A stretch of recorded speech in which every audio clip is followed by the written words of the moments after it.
नमस्कार। उड़ान आईएएस अकादमी के छत्तीसगढ़ समसामयिक प्रश्नोत्तर श्रृंखला में मैं सुधीर वर्मा आप सभी का स्वागत करता हूं।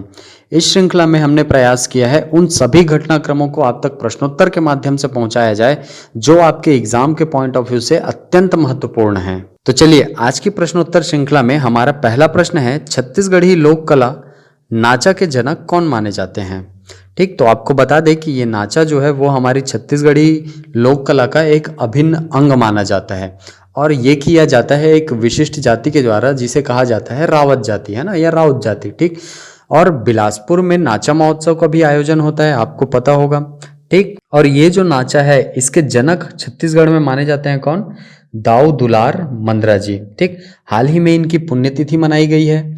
ठीक, और छत्तीसगढ़ी लोक कला नाचा के जनक माने जाते हैं दाऊ दुलार मंदरा जी। इनके ऊपर मूवी भी बन चुकी है। ठीक, छत्तीसगढ़ी में। चलते हैं अगले प्रश्न की तरफ। चलिए, हमारा अगला प्रश्न है, वर्ष 2019 में किए गए वजन त्योहार से प्राप्त आंकड़ों के अनुसार प्रदेश में 9,70,000 बच्चे कुपोषित थे। इनमें से मार्च 2020 तक कितने बच्चे कुपोषण से मुक्त हो चुके हैं। ठीक, तो यहाँ पर आपको दो डेटा दिया हुआ है। एक डेटा दिया हुआ है आपको वजन त्योहार 2019 का, ठीक, कि उस समय 9,70,000 बच्चे जो थे वो कुपोषित थे। ठीक, और दूसरी चीज मार्च 2020 में पुनः एक बार इनकी गणना हुई है। ठीक, तो आपको बता दें कि मार्च 2020 में कुल 67,889 बच्चे जो हैं वो कुपोषण से मुक्त हो चुके हैं। ठीक, तो आपका उत्तर हो जाएगा ऑप्शन नंबर बी। ठीक, याद रखिए ये आपके एग्जाम के पॉइंट ऑफ व्यू से अत्यंत महत्वपूर्ण है। अगर परसेंट में इसकी बात करूं तो कुल 13.79% जो बच्चे हैं, ठीक है, वो कुपोषण से मुक्त हो चुके हैं। ठीक, ये डेटा इंपॉर्टेंट है, ये डेटा इंपॉर्टेंट है, और अगर आप मेंस का पेपर दे रहे हैं तो सारे डेटा इसमें इंपॉर्टेंट है ना।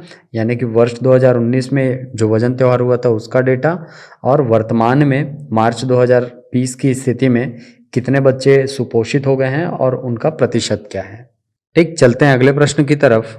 चलिए, तो हमारा अगला प्रश्न है, छत्तीसगढ़ के प्रधान मुख्य वन संरक्षक कौन है।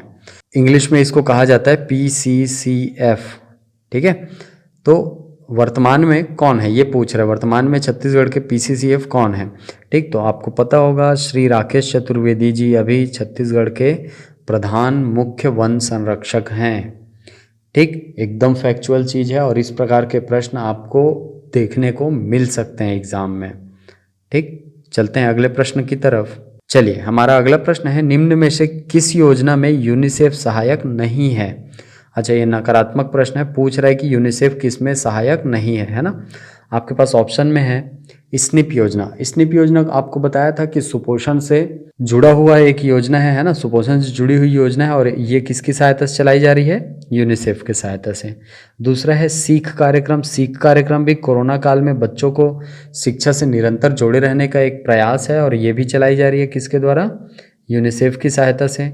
युवोदय कार्यक्रम, युवोदय कार्यक्रम नया कार्यक्रम है और ये चलाया जा रहा है बस्तर संभाग में और ये भी चलाया जा रहा है किसके सहयोग से? यूनिसेफ के सहयोग से।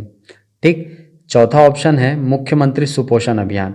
देखिए, मुख्यमंत्री सुपोषण अभियान जो है वो मूलतः क्या है? राज्य प्रवर्तित योजना है जिसका पूरा खर्च से लेकर के सब कुछ किसके द्वारा किया जाता है? राज्य सरकार के द्वारा। ठीक, मतलब इसमें यूनिसेफ का कोई भी योगदान नहीं है।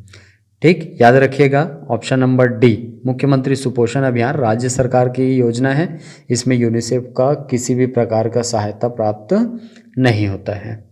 ठीक, चलते हैं अगले प्रश्न की तरफ। चलिए, हमारा अगला प्रश्न है, IIT भिलाई के निर्माण के लिए फेज 1 के निर्माण हेतु किस कंपनी को कार्य सौंपा गया है। ठीक, आपको पता होगा कि भिलाई के जो कुठेला भाटा है ना, वहाँ पर IIT का निर्माण किया जा रहा है।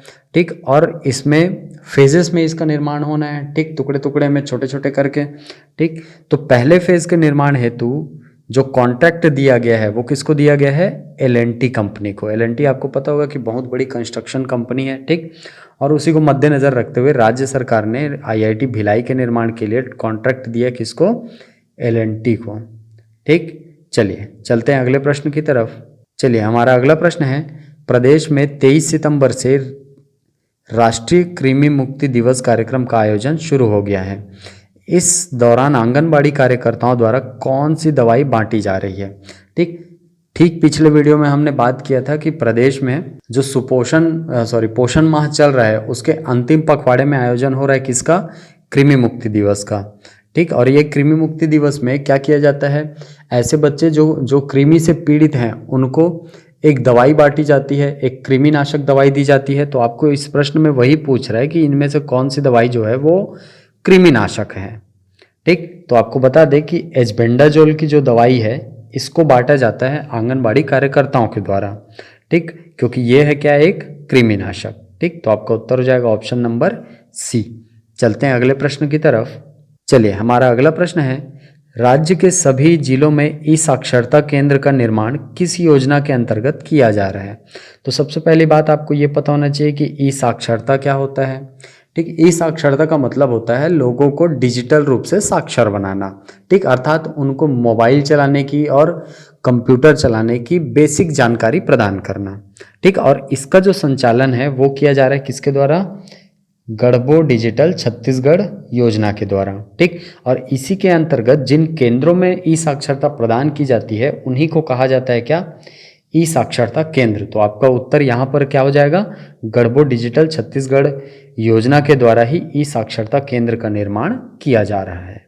ठीक, चलते हैं अगले प्रश्न की तरफ। चलिए, हमारा अगला प्रश्न है, टाटा मारी इको पर्यटन केंद्र का विकास किया जा रहा है। ठीक, किसके द्वारा किया जा रहा है ये पूछना चाहता है। ठीक, तो पहला है राजस्व प्रशासन कोंडागांव द्वारा, वन मंडल कांकेर द्वारा, वन मंडल केशकाल द्वारा या पीपीपी मॉडल द्वारा। तो आपको बता दें कि ये जो टाटा मारी इको पर्यटन केंद्र है ये कौन से जिले में है?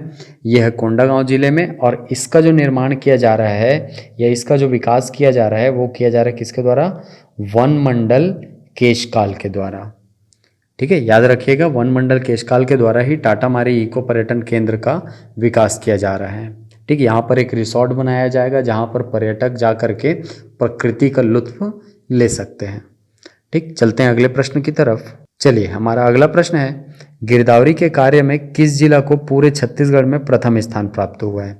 देखिए, कल हमने इसी में बात किया था कि जो कोंडागांव है, ठीक है, कोंडागांव जिले ने सबसे अधिक मात्रा में क्या की थी? गिरदावरी का कार्य क्या किया था? पूर्ण कर लिया था। ठीक, लेकिन आज के ही डेटा में या आज के ही समाचार में इस चीज़ को अपडेट किया गया है कि गिरदावरी के कार्य में कांकेर जिला ने पूरे छत्तीसगढ़ में सबसे पहले गिरदावरी के काम को खत्म कर दिया है।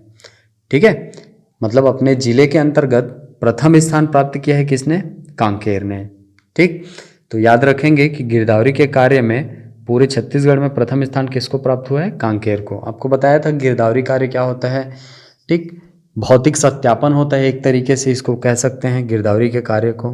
ठीक, जो किया जाता है किसके द्वारा? राजस्व विभाग के अधिकारियों के द्वारा। ठीक, चलते हैं अगले प्रश्न की तरफ। चलिए, तो हमारा अगला प्रश्न है, पर्यटन और पिकनिक स्पॉट सरोदा बांध किस जिले में स्थित है? तो आपको बता दें कि ये एकदम फैक्चुअल क्वेश्चन है। यहाँ पर इको पर्यटन स्थल की स्थापना यहाँ पर भी की जा रही है। ठीक, कहाँ पर है ये? कबीरधाम जिले में।